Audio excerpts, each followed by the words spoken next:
नमस्कार मेरे प्यारे बच्चों, एक बार फिर से आप सभी का स्वागत है आपके अपने YouTube channel the PCM vision में। आज के इस वीडियो में हम लोग क्लास 12 हिस्ट्री के टॉप 40 एमसीक्यू प्रश्नों को डिस्कस करेंगे बच्चों, जो आपके बोर्ड एग्जाम की दृष्टि से बहुत ही ज़्यादा इंपॉर्टेंट है और ये प्रश्न आपके बोर्ड एग्जाम में आने की ज़्यादा से ज़्यादा संभावना है। और इन 40 प्रश्नों में सभी चैप्टर के VVIA प्रश्नों को शामिल किया गया है बच्चों। तो आप लोग वीडियो को पूरा देखिएगा और वीडियो अच्छा लगे तो वीडियो को लाइक करके दोस्तों में शेयर अवश्य करिएगा। तो चलिए हम लोग स्टार्ट करते हैं आज के प्रश्नों को। पहला क्वेश्चन है बच्चों, हड़प्पा की खोज किसने किया था? तो इसका राइट आंसर हो जाएगा option number B, Dayaram Sahni. Dayaram Sahni ने 1921 ईस्वी में हड़प्पा की खोज किया था बच्चों। अगर आपसे पूछा जाए कि मोहनजोदड़ो की खोज किसने किया था, तब इसका राइट आंसर हो जाएगा राखल दास बनर्जी। राखल दास बनर्जी ने 1922 ईस्वी में मोहनजोदड़ो की खोज किया था बच्चों। तो ये दोनों प्रश्नों को आप लोग याद रखिएगा, इनमें से एक प्रश्न पक्का आपके बोर्ड एग्जाम में अवश्य आएगा बच्चों, ठीक है ना। अगर यहाँ पे कुछ बच्चों को कंफ्यूजन होता है कि राखल दास बनर्जी और दयाराम साहनी में, तो मैं यहाँ पे एक ट्रिक बताता हूँ। आप लोग एक वर्ड याद रखिएगा, राम, ठीक है। र से आपका हो गया राखल दास बनर्जी और म से हो गया आपका मोहनजोदड़ो। मोहनजोदड़ो की खोज किसने किया था? राखल दास बनर्जी ने। तो ये वर्ड आप लोग याद रखिएगा, ऑटोमेटिक आपका कंफ्यूजन दूर हो जाएगा। उसके बाद आपकी ऑटोमेटिक आपका याद रह जाएगा कि हड़प्पा की खोज किसने किया था? दयाराम साहनी ने। ये वर्ड आप लोग याद रखिएगा, राम, ठीक है। उसके बाद देखिए अगला प्रश्न है बच्चों, तोलने की इकाई के रूप में सिंधीवासी किस अंक या उसके गुणक का व्यवहार करते थे? तो किसका बच्चों? 16 का। जैसे कि हम लोग भी पहले देखिए करते थे 16 आना का करते थे ना, 16 आना, 8 आना, 4 आना। तो आपका 16 का गुणक ही हो जाता है 8 और 4, ठीक है। तो सिंधुवासी भी इसी का प्रयोग करते थे। तो इसका राइट आंसर हो जाएगा ऑप्शन नंबर डी, इसका राइट आंसर हो जाएगा। उसके बाद देखिए बच्चों अगला प्रश्न है आपका, हड़प्पा सभ्यता की युग किस युग की सभ्यता थी? तो इसका राइट आंसर आएगा कांस्ययुगीन सभ्यता, ठीक है। आपकी लोह युग कब आया?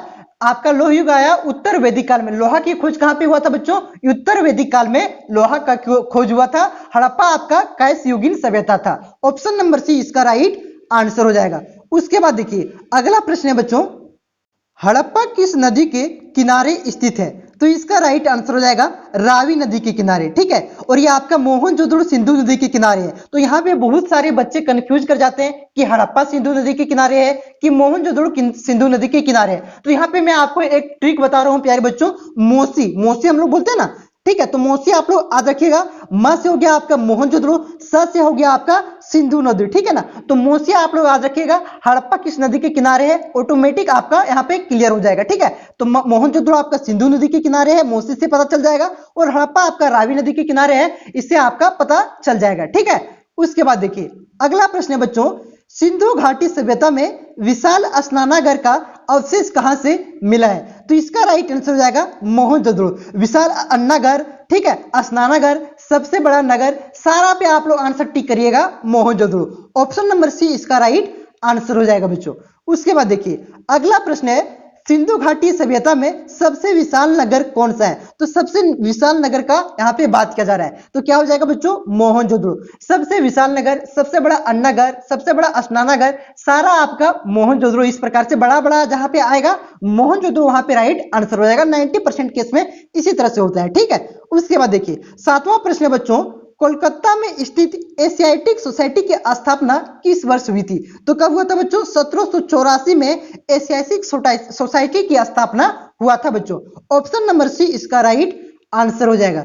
उसके बाद देखिए अगला प्रश्न है, सिंधु सभ्यता की उत्तरी सीमा क्या थी? तो इसका राइट आंसर हो जाएगा प्यारे बच्चों मांडा। ऑप्शन नंबर सी आपका राइट आंसर हो जाएगा। तो यहाँ पे मैं आपको पूर्वी सीमा बता देता हूँ, पश्चिमी सीमा बता देता हूं और दक्षिणी सीमा बता देता हूं, और उत्तरी सीमा तो बता दिया। तो ये चारों सीमा आपका कहां से कहां तक था प्यारे बच्चों, मैं बता देता हूं, इसमें से कोई भी प्रश्न आपका आ सकता है, ठीक है ना। तो देखिए बच्चों ये आपका उत्तर हो जाता है बच्चों, ठीक है। ये आपका उत्तर हो जाता है, यहाँ पे उ लिख देता हूं, और इधर आपका हो जाता है दक्षिण, और इधर आपका हो जाता है पूरब बच्चों, और इधर हो जाता है आपका पश्चिम, ठीक है। उत्तरी सीमा क्या मैंने बताया, मांडा। उत्तरी सीमा आपका क्या था बच्चों, मांडा था, ठीक है। मान लिख दिया मैंने यहाँ पे। और देखिए पूर्वी सीमा आपका क्या था, आलमगीरपुर। अगर आपसे पूछा जाए कि सिंधु सभ्यता की पूर्वी सीमा क्या था, तो आलमगीरपुर था, ठीक है, आलमगीरपुर। और पश्चिमी सीमा क्या था बच्चों, सुतका गेंडोर। सुतका गेंडोर आपका कौन से नदी के किनारे है, दास नदी के किनारे, ठीक है। तो पश्चिमी सीमा आपका सुतका गेंडोर हो गया। और दक्षिणी सीमा हो गया आपका दायमाबाद। द से दक्षिणी, द से दामा, ठीक है। उत्तरी सीमा आपका मांडा, दक्षिणी सीमा आपका हो गया दायमाबाद, पूर्वी सीमा आपका हो गया आलमगीरपुर, और पश्चिमी सीमा हो गया आपका सुतका गेंडोर। तो आप लोग ये चारों कौन सी सीमा में कौन सा कहां पे था, सो आप लोग याद रख लीजिएगा बच्चों। आपकी बोर्ड एग्जाम में यहां से एक प्रश्न फिक्स जरूर ही आएंगे, ठीक है। उसके बाद चलिए अगला प्रश्न पर हम लोग चलते हैं। 9 नंबर का आपका प्रश्न है, सिंधु घाटी क्षेत्र के लोग भोजन को मीठा बनाने के लिए किसका प्रयोग करते थे, तो किसका प्रयोग करते थे बच्चों, शहद का। किसका, शहद का प्रयोग करते थे, ठीक है। ऑप्शन नंबर सी इसका राइट आंसर हो जाएगा। यहाँ पे बहुत सारे बच्चे कंफ्यूज करे होंगे, गुड़ का प्रयोग नहीं करते थे बच्चों, शहद का प्रयोग करते थे, ठीक है। उसके बाद देखिए अगला प्रश्न है 10 नंबर का, हड़प्पाई लोग नीला लाजवर्द मणि कहां से प्राप्त करते थे, तो सुतरघाई। ऑप्शन नंबर ये इसका राइट आंसर हो जाएगा बच्चों, सुतरघाई से नीला लाजवर्द मणि प्राप्त करते थे, ठीक है। ऑप्शन नंबर ये इसका राइट आंसर हो जाएगा। उसके बाद देखिए अगला प्रश्न है, हड़प्पा सभ्यता के लोग सोना कच्चा माल के रूप में कहां से प्राप्त करते थे, तो दक्षिणी भारत से प्राप्त करते थे। और यह प्रश्न मैं बार बार इसलिए करवा रहा हूं प्यारे बच्चों, यह प्रश्न आपके बोर्ड एग्जाम में आने की ज्यादा से ज्यादा संभावना है। अगर आपने मेरे टेस्ट दिया होगा, मैं लगातार टेस्ट पहले करवाता था आपका हिस्ट्री का, इकोनॉमिक्स का, तो वहां पे मैंने ये प्रश्न को बार बार अपलोड दिया करता था। क्यों दिया करता था, क्योंकि ये प्रश्न बहुत ही ज्यादा इंपॉर्टेंट हो जाता है, तो इसे आप लोग अवश्य याद रखिएगा, ठीक है। साथ ही साथ एक जरूरी सूचना है बच्चों, हमारा सेकंड चैनल है झारखंड विजन। उस चैनल के माध्यम से हम लोग क्या करते हैं, झारखंड के प्रतियोगी परीक्षाओं की तैयारी करवाते हैं, तथा जितने भी प्रतियोगी परीक्षाएं की नोटिफिकेशन है, जॉब रिलेटेड जानकारियां हैं, सारा वहां पे प्रोवाइड करवा दिया जाता है, ठीक है। तो उसे भी आप लोग सब्सक्राइब कर लीजिएगा, डिस्क्रिप्शन में उसका लिंक दिया हुआ है, क्योंकि अभी आप लोग आर्ट्स के स्टूडेंट है। इसके बाद आप लोग क्या कीजिएगा, 12 के बाद ग्रेजुएशन प्लस प्रतियोगी परीक्षाएं, जैसे झारखंड पुलिस आपका हो गया, एसएससी की आपका सीजीएल सीएचएसएल हो गया आपका, ठीक है, एमटीएस हो गया, और झारखंड पुलिस इधर हो गया आपका, झारखंड सचिवालय हो गया, राजस्व कर्मचारी हो गया। तो इन सभी एग्जामों की आप लोग तैयारी करिएगा, तो उस चैनल के माध्यम से तैयारी करवाया जाता है, तो आप लोग उसे अवश्य सब्सक्राइब करिएगा बच्चों, ठीक है। तो चलिए अगले प्रश्न पर हम लोग चलते हैं। अब देखिए 1838 ईस्वी में ब्राह्मी लिपि को पढ़ने में सर्वप्रथम सफलता किसने प्राप्त हुई, तो किसे हुआ था बच्चों, जेम्स प्रिंसेप, ठीक है। और किसे इसकी, और ब्राह्मी लिपि जो आपका अभिलेख है बच्चों, इस अभिलेख का खोज किसने किया था, तो आप लोग कमेंट करके अवश्य बताइएगा। पढ़ा तो सबसे पहले जेम्स प्रिंसेप ने था, लेकिन खोज किसने किया था, आप लोग कमेंट करके अवश्य बताइएगा। उसके बाद देखिए अगला प्रश्न है, मौर्य काल में किस लिपि का सर्वाधिक प्रयोग हुआ था, तो किस लिपि का प्रयोग हुआ था बच्चों, ब्राह्मी लिपि का। ऑप्शन नंबर डी इसका राइट आंसर हो जाएगा। उसके बाद देखिए अगला प्रश्न है, कलिंग अशोक के कलिंग विजय का उल्लेख किस शिलालेख में मिलता है, तो इसका राइट आंसर हो जाएगा बच्चों 13वें शिलालेख। 13वें शिलालेख में कलिंग विजय का उल्लेख मिलता है। और टोटल कितने शिलालेख, बड़े बड़े शिलालेख कितने प्यारे बच्चों, 14, ठीक है। आप लोग याद रखिएगा कितने, 14। उसमें से 13वां में आपका कलिंग विजय का उल्लेख मिलता है। और एक कलिंग का युद्ध कब हुआ था बच्चों, 261 ईसा पूर्व में हुआ था, ठीक है। 261 ईसा पूर्व यानी कि बीसी में हुआ था बच्चों। उसके बाद देखिए अगला प्रश्न है, हाथी गुफा अभिलेख किससे संबंधित है, तो इसका राइट आंसर हो जाएगा खारवेल। हाथी गुफा अभिलेख जो है बच्चों वो खारवेल से संबंधित है। उसके बाद देखिए 16 नंबर का प्रश्न है, राजगीर कितने पहाड़ियों से घिरा हुआ था, तो इसका राइट आंसर आएगा 5 पहाड़ियों। यहां पे बहुत सारे बच्चे कंफ्यूज कर रहे होंगे कि बोल रहे होंगे कि 7 पहाड़ी, नहीं बच्चे 5 ही इसका राइट आंसर होगा, ठीक है। आप लोग एक बार एनसीईआरटी को अवश्य चेक कर लें, 5 ही इसका राइट आंसर आएगा। राजगीर आपका 5 पहाड़ियों से घिरा हुआ था। उसके बाद देखिए अगला प्रश्न है 17 नंबर का, पाटलिपुत्र की स्थापना किसने किया था, तो किसने किया था बच्चों, उदयन ने। और उदयन आपका कौन से वंश के था, हर्यक वंश। हर्यक वंश का था प्यारे बच्चों उदयन, और इन्होंने ही आज के पटना यानी कि पाटलिपुत्र की स्थापना किया था बच्चों। उसके बाद देखिए अगला प्रश्न है, इंडिका के रचयिता कौन थे, तो कौन थे बच्चों, मेगास्थनीज। बार बार ये प्रश्न मैं इसलिए करवा रहा हूं क्योंकि आपके बोर्ड एग्जाम में देखिए यहाँ पे आपको 4-5 प्रश्न ऐसे मिलेंगे जो मैं बार बार करवा रहा हूं, इसलिए बार बार करवा रहा हूं बच्चों, क्योंकि आपके ये प्रश्न आपके बोर्ड एग्जाम में निश्चित ही छपने वाले हैं, ठीक है। तो आप लोग ये प्रश्न को अवश्य करिएगा। तो इसका राइट आंसर क्या हो जाएगा, मेगास्थनीज ने इंडिका पुस्तक लिखा था। और ये किसके दरबार में आए थे बच्चों, चंद्रगुप्त मौर्य के दरबार में राजदूत बनकर के आए थे। और विशाखा दत्त ने कौन सा पुस्तक लिखा था बच्चों, उसे आप लोग कमेंट करके अवश्य बताइएगा। विष्णु शर्मा ने कौन सा पुस्तक लिखा था, मैं बता देता हूं आपको, पंचतंत्र। ठीक है, पंचतंत्र के लेखक कौन है, विष्णु शर्मा। और विशाखा दत्त ने कौन सा पुस्तक लिखा था, आप लोग अवश्य बताइएगा, मैंने बहुत पहले भी बार बार बता चुका हूं। उसके बाद देखिए अगला प्रश्न है, सारनाथ का स्तंभ किसने बनवाया था, तो किसने बनवाया था बच्चों, अशोक मौर्य ने। अशोक मौर्य ने सारनाथ का स्तंभ बनवाया था। उसके बाद देखिए 20 नंबर का आपका प्रश्न है, 187 ईसा पूर्व में अंतिम मौर्य सम्राट बृहदस्त का वध किसने किया था, तो इसका राइट आंसर हो जाएगा उसके स्वयं के सेनापति पुष्यमित्र शुंग ने। और पुष्यमित्र शुंग ने 187 ईसा पूर्व में अंतिम मौर्य सम्राट बृहदस्त का वध करके उन्होंने शुंग वंश की स्थापना किया था। तो कौन से वंश का स्थापना किया था बच्चों, शुंग वंश की स्थापना किया था। ठीक है, कब किया था, 187 ईसा पूर्व में। आपसे इस तरह से प्रश्न पूछा जा सकता है कि शुंग वंश की स्थापना किसने किया था, तो किसने किया था, पुष्यमित्र शुंग ने किया था। ठीक है, उसके बाद देखिए 21 नंबर का प्रश्न है, महात्मा बुद्ध का जन्म किस स्थान पे हुआ था। यहां पे स्थान पूछा जा रहा है, देश नहीं। स्थान पूछेगा तब बच्चों क्या हो जाएगा, लुम्बिनी। ठीक है, अगर देश पूछेगा तो क्या हो जाएगा, नेपाल। ये लुम्बिनी किस देश में बच्चों, नेपाल में है। क्लियर है।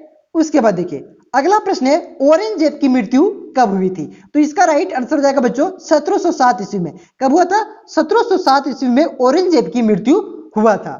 और अकबर का अगर पूछा तो अकबर का मृत्यु कब हुआ था, 1605 ईस्वी में। ठीक है, और 1707 में औरंगजेब, 1605 में अकबर। उसके बाद देखिए बच्चों, दीपवंश और महावंश ग्रंथ किस देश से संबंधित है, तो ये जो दोनों ग्रंथ दीपवंश और महावंश ग्रंथ बच्चों वो आपका श्रीलंका से संबंधित है। ऑप्शन नंबर डी इसका राइट आंसर हो जाएगा। उसके बाद देखिए बच्चों, महात्मा बुद्ध की शिक्षाएं किसमें संकलित है, तो सूत पिटक में महात्मा बुद्ध की शिक्षाएं संकलित है बच्चों। ठीक है, कंफ्यूजन नहीं करना आपको। उसके बाद देखिए अगला प्रश्न है, अकबर की मृत्यु कब हुआ था, तो अभी मैंने आपको बताया कि अकबर का मृत्यु कब हुआ था बच्चों, 1605 ईस्वी में अकबर का मृत्यु हुआ था। और अकबर गद्दी पर कब बैठा था, आप गद्दी पर कब बैठा था, पानीपत के द्वितीय युद्ध के बाद 1556 में अकबर गद्दी पर बैठा था। और उन्होंने 1605 तक राज किया था, जब तक उसकी मृत्यु ना हो जाए। उसके बाद देखिए अगला प्रश्न है, महात्मा बुद्ध ने किस स्थान पर सबसे अधिक उपदेश दिए थे। यहां पे दो तरह के प्रश्न बनते हैं बच्चों कि सर्वाधिक उपदेश कहां पे दिए थे, और एक बनता है कि आपका पहला उपदेश कहां पे दिया था। तो यहां पे सर्वाधिक उपदेश के बारे में पूछा जा रहा है। तब सर्वाधिक उपदेश अगर पूछा जाए तब राइट आंसर हो जाएगा श्रावस्ती। अगर पूछा जाए आपसे कि महात्मा बुद्ध ने पहला उपदेश कहां पे दिया था, तब क्या हो जाएगा, सारनाथ। महात्मा बुद्ध ने सारनाथ में पहला उपदेश दिया था, और सर्वाधिक उपदेश आपका कहां पे दिया था, श्रावस्ती में दिया था बच्चों।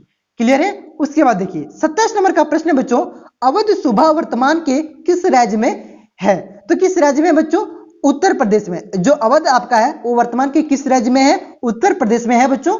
ऑप्शन नंबर बी इसका राइट आंसर हो जाएगा। उसके बाद देखिए अगला प्रश्न है बच्चों आपका 28 नंबर का। चलिए 28 नंबर के प्रश्न का आंसर आप लोग खुद बताइएगा। ठीक है, कि अकबर के द्वारा जारी किया गया चांदी के सिक्के को क्या कहा जाता था, दिनार कहा जाता था, दाम कहा जाता था, रुपया कहा जाता है, तो इनमें से सभी कहा जाता है। ठीक है, इनमें से सभी तो होगा ही नहीं होगा। ठीक है, तो रुपया कहा जाता है, रुपया भी नहीं होगा। ठीक है, दो ही ऑप्शन आपके पास, दिनार है तो दाम। आप लोग कमेंट करके अवश्य बताइए कि अकबर द्वारा जारी चांदी, यहाँ पे सोना नहीं पूछा गया है, चांदी पूछा गया। ठीक है, 3 तरह के सिक्के जारी किए गए थे, सोना के सिक्के, चांदी के सिक्के और तांबा के सिक्के। तो आपको यहाँ पे चांदी पूछा जा रहा है, तो आप लोग कमेंट करके अवश्य बताइएगा। ठीक है, उसके बाद देखिए अगला प्रश्न है बच्चों, आईने अकबरी के किस भाग में मनसबदारी का प्रयोग किया गया है, तो इसका राइट आंसर हो जाएगा सिपाही आबादी में मनसबदारी का प्रयोग किया गया है बच्चों। क्लियर है। उसके बाद देखिए अगला प्रश्न है, विजयनगर का अपने स्थापना से लेकर के पतन तक किस राज्य के साथ संघर्ष चलता रहा। पहले आप लोग ये बताइए कि विजयनगर की स्थापना कब हुआ था, तो आप बोलिएगा सर 1336 ईस्वी में हुआ था क्या।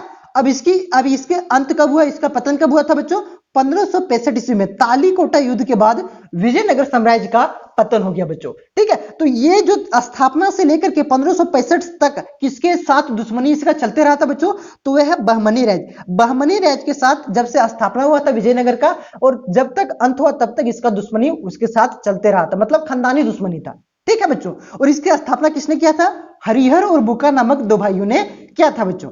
उसके बाद देखिए अगला प्रश्न है, विजयनगर के किस शासक ने मुस्लिमों को सेना में शामिल किया था? तो किसने किया था बच्चों? देवराय द्वितीय ने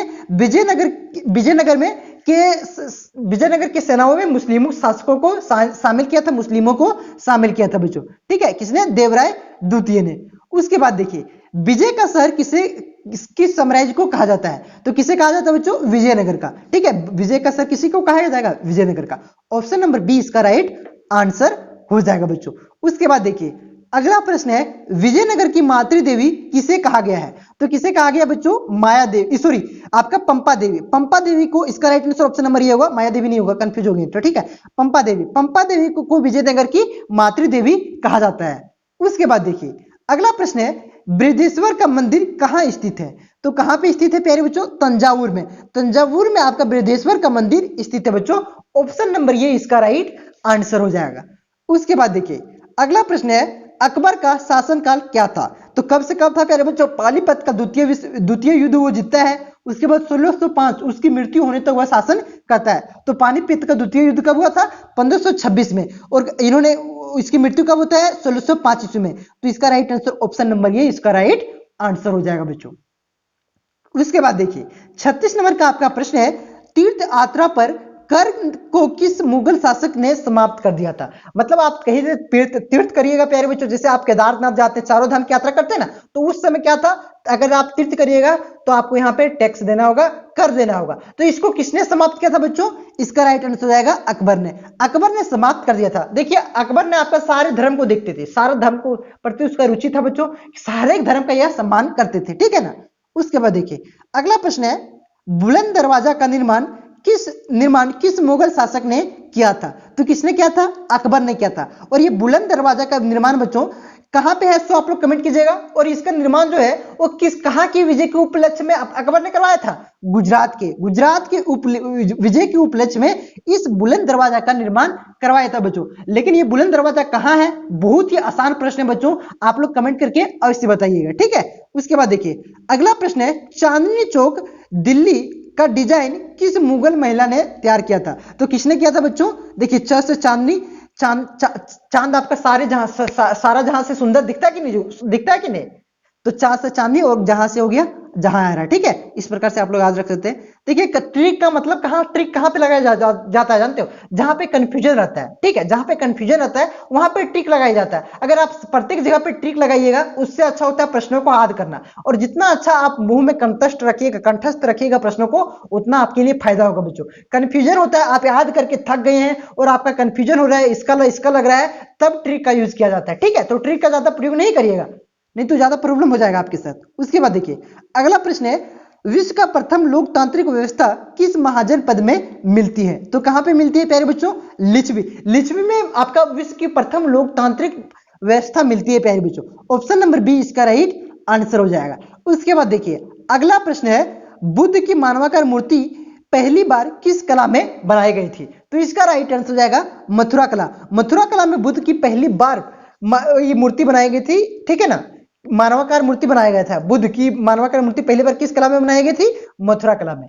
तो बच्चों यहाँ पे मैंने आपको 40 प्रश्न बहुत ही ज्यादा इंपॉर्टेंट, और ये प्रश्न आपके टर्म 1 के सिलेबस में जितना चैप्टर है उन सभी चैप्टर से लिया गया है बच्चों। ठीक है, सारा वीवीआई क्वेश्चन को इसमें 40 में लिया गया है। तो इस वीवीआई क्वेश्चन को आप लोग अपने दोस्तों में शेयर करें, और वीडियो अच्छा लगा हो तो वीडियो को लाइक अवश्य करें। और भी अगर आप इंपॉर्टेंट क्वेश्चन देखना चाहते हैं बच्चों, तो इससे पहले भी आपका 2 नंबर का सब्जेक्टिव क्वेश्चन अपलोड हो चुका है, अभी 3 नंबर का अपलोड अभी कुछ देर बाद हो जाएगा। अभी ये वीडियो कब अपलोड हो रहा है? आज आपका हो गया कितना तारीख? 2 तारीख। ठीक है, 2 तारीख को ये वीडियो अपलोड हो रहा है। अगर आप वीडियो को 3 तारीख 4 तारीख को देख रहे हैं, अभी 2 तारीख का 2 बजे है। ठीक है, अगर 5-6 बजे तक आप देख रहे हैं वीडियो को, तो एक बार वहां पे प्लेलिस्ट लिखा, नीचे डिस्क्रिप्शन में देखिएगा प्लेलिस्ट का नाम लिखा हुआ होगा, हिस्ट्री इंपॉर्टेंट क्वेश्चन। तो उस प्लेलिस्ट पे आप लोग क्लिक करके देख लीजिएगा बच्चों, वहां पे और मैं एक इंपॉर्टेंट क्वेश्चन अपलोड करूंगा। 2 नंबर का इंपॉर्टेंट क्वेश्चन अपलोड हो चुका है, अब 3 नंबर का सब्जेक्टिव क्वेश्चन आपका शाम 6 बजे तक अपलोड हो जाएगा। उसके बाद 5 नंबर के सब्जेक्टिव इंपॉर्टेंट क्वेश्चन को अपलोड किया जाएगा बच्चों। ठीक है, तो उस प्लेलिस्ट को आप लोग चेक कर लीजिएगा, वीडियो को बाद में देख रहे हैं। ठीक है, तो चलिए आज के लिए बस इतना ही, मिलते हैं नेक्स्ट वीडियो में। तब तक के लिए आप लोग बहुत ही अच्छे से पढ़ाई कीजिए, आपके पास अभी 8 दिन हिस्ट्री के लिए टाइम बचा हुआ है बच्चों। ठीक है, तो चलिए मिलते हैं नेक्स्ट वीडियो में। धन्यवाद।